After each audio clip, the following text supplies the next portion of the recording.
বিসমিল্লাহির রহমানির রহিম। আসসালামু আলাইকুম। আজকে আমি ডাল দিয়ে ঢেঁড়স রান্না করব। 2 পদের ডাল নিয়েছি, খেসারির ডাল আর মুসুর ডাল। খেসারির ডালটা ধুয়ে চুলায় দিয়ে দিয়েছি। খেসারির ডাল হতে একটু সময় বেশি লাগবে, তাই খেসারির ডাল সিদ্ধ হলে মুসুর ডালটা দিব। বাই দা ওয়ে, আমি মাহমুদা খানম, মাহমুদা ডাল থেকে সবাইকে স্বাগতম। খেসারি ডাল প্রায় 75% সিদ্ধ হয়ে গিয়েছে। এ পর্যায়ে আমি দিয়ে দিচ্ছি মসুর ডাল।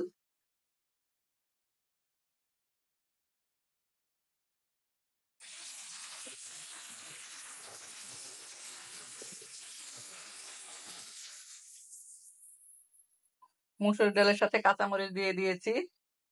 দিয়ে দিলাম মরিচের গুঁড়া,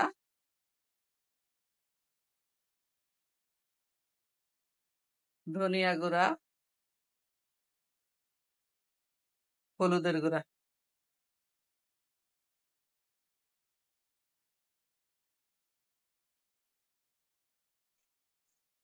দিয়ে দিচ্ছি স্বাদ মতো লবণ।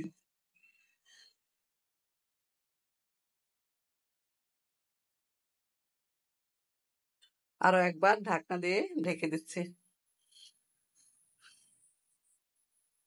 ডাল ভালোভাবে পুরোপুরি সিদ্ধ হয়ে গিয়েছে। এ পর্যায়ে আমি ঢেঁড়সগুলো দিয়ে দিব।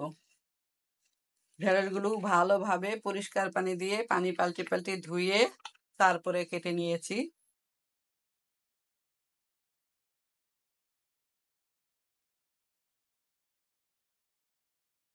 দিয়ে দিচ্ছি সামান্য লবণ।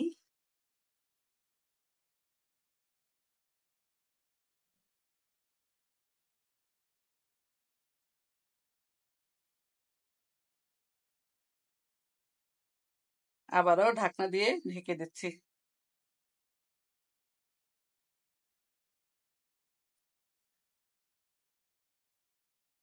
ভেন্ডি প্রায় সিদ্ধ হয়ে গিয়েছে।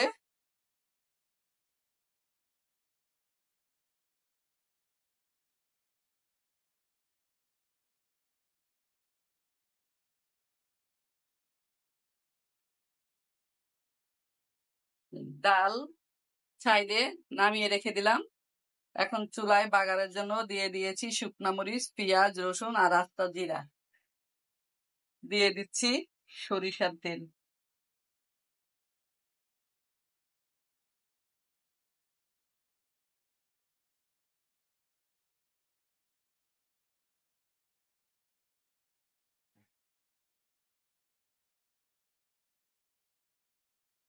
বাগারটা নেড়ে চেড়ে গোল্ডেন ব্রাউন করে ভেজে নিব।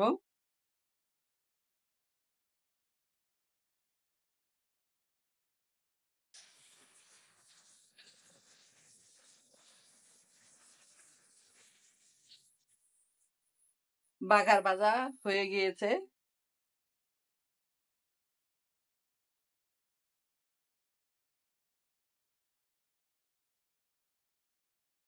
দেখতে মাশাআল্লাহ দারুণ লাগছে। খেতেও গরম ভাত, রুটি, পরোটা সবকিছুর সাথেই ভালো লাগবে।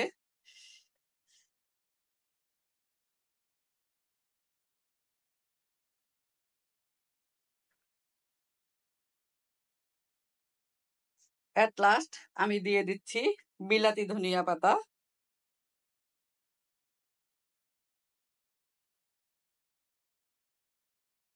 ডাল রান্না অলমোস্ট ডান।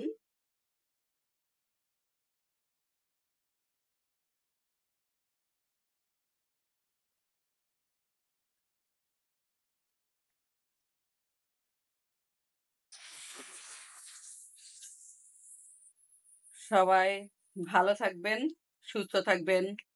ফিরে আসবো নতুন কোনো রেসিপি নিয়ে। আল্লাহ হাফেজ। আসসালামু আলাইকুম।